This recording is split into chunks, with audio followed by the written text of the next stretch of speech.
Bueno, hoy tenemos un video muy especial porque es el video 542 de este canal.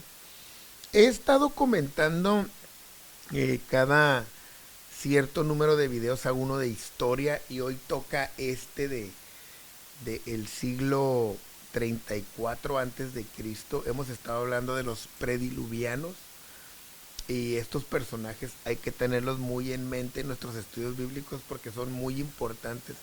Fueron los pilares de esto, ¿no?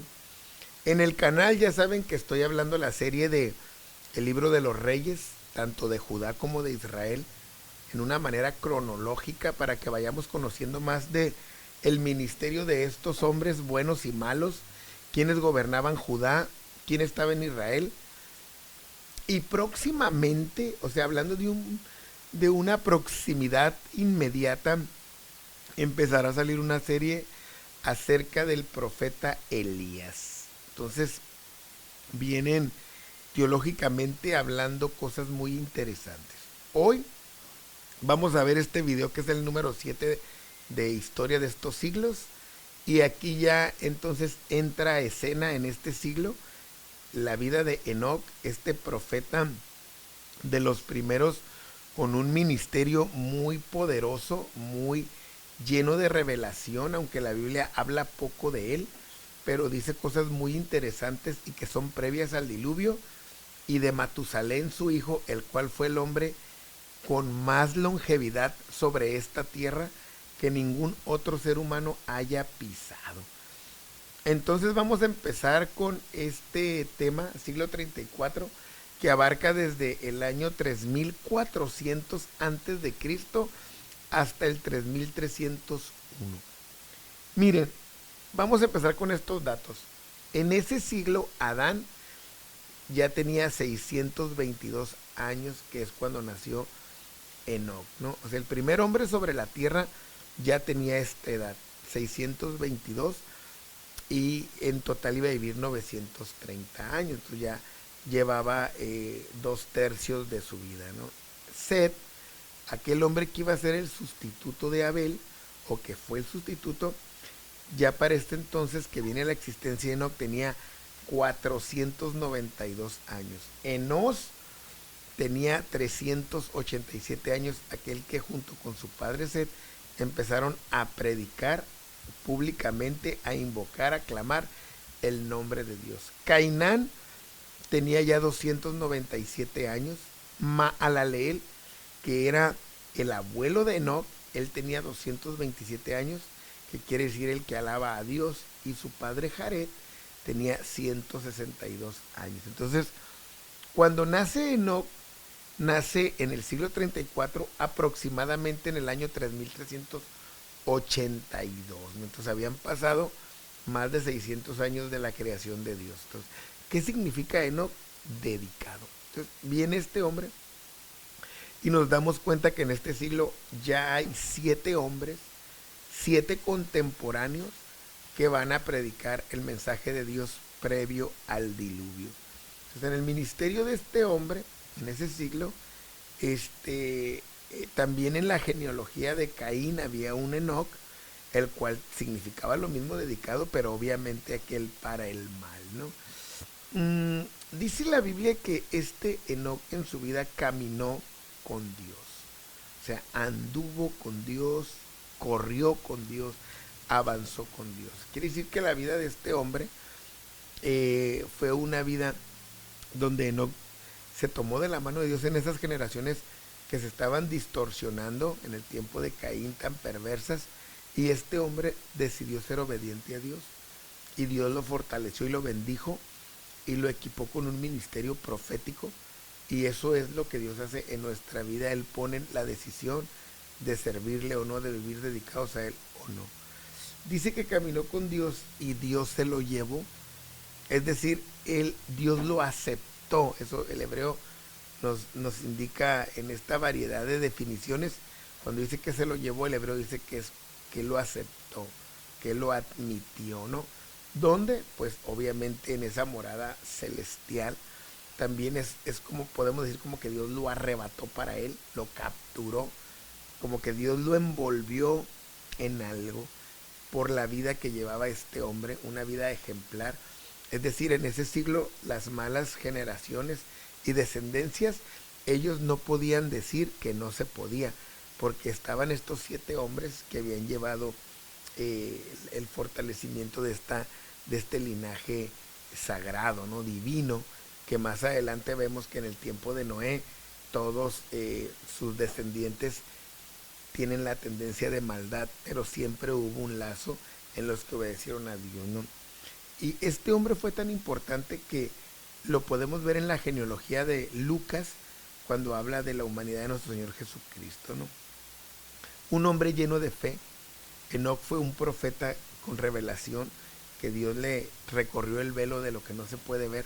Hebreos 11:5 habla de él. Dice que por la fe Enoc fue transpuesto, o sea, o fue transportado o cambiado de lado para no ver la muerte. O sea, este hombre, su testimonio, porque él tuvo testimonio de agradar a Dios, porque no anduvo en los malos caminos, ese fue su gran testimonio que vivió para Dios.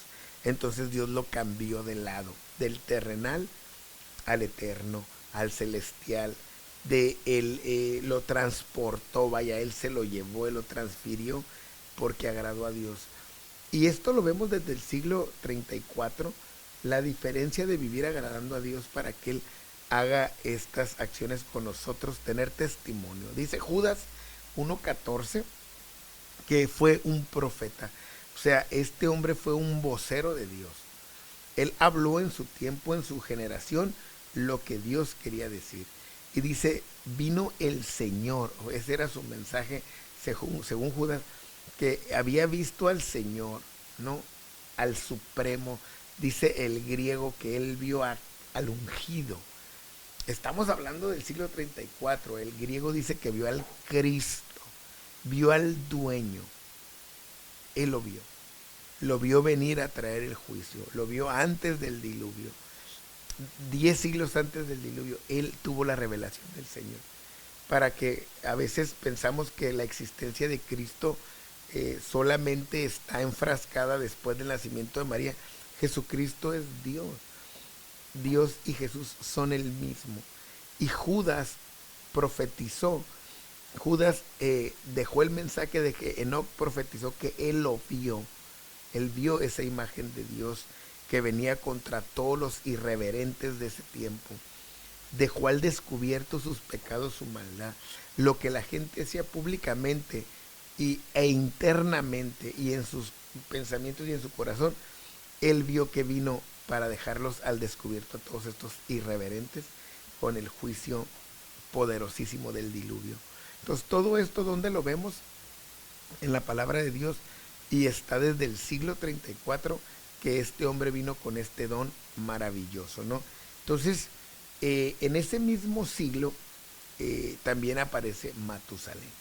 Antes de hablar de Matusalén, quiero decirles que el libro de Enoc, que existe, que es un libro deuterocanónico, un libro que no está avalado en la Biblia, porque dice muchas cosas que realmente se contraponen a la verdad bíblica, la contradicen, y esa es una regla en los libros de la Biblia. Uno no debe de contradecir el otro, y ahí hay muchas contradicciones, y además obviamente lo escribió alguien, no pertenece a ese Enoc de la Biblia, y de ahí sacan muchas teologías erróneas como los gigantes que se metieron con las hijas de los hombres, pero es un libro que no está aceptado. Hay algunos maestros teólogos que dicen que ese libro no fue aceptado porque fue descubierto después del tiempo en que el canon de la Biblia ya estaba junto. Pero no es verdad.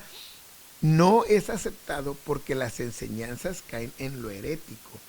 Hay cosas que la Biblia habla lo contrario y que no son como nos los enseña la verdad bíblica. Entonces, ese libro lo pueden leer, estudiar así, pero no tiene nada que ver con el asunto de la fe verdadera, de la palabra verdadera. Entonces, si lo quieren leer, pues está bien, ¿no?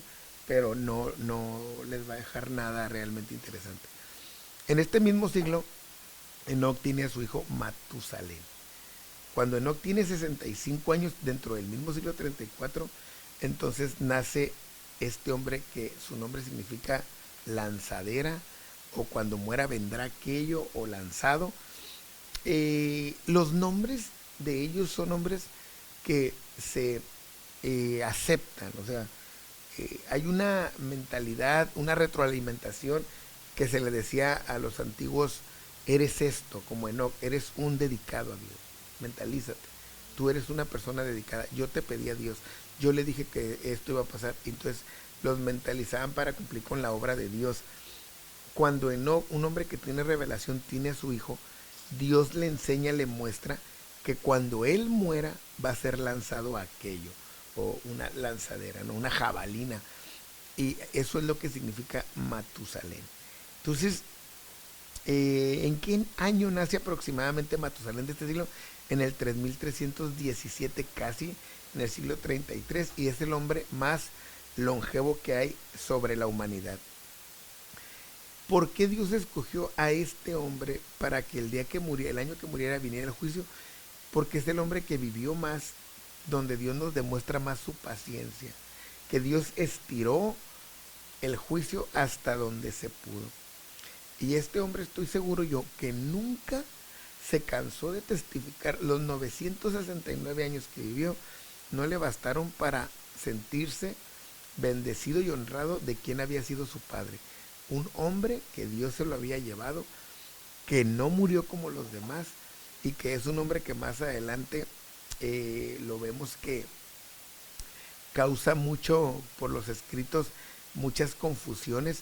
Enoch es hablar de cosas muy hasta mitológicas, pero la verdad está solamente en la Biblia. Ahí podemos hablar con fundamentos divinos, y lo demás de la información de este hombre, que hay muchas cosas, son extra canónicas, ¿no?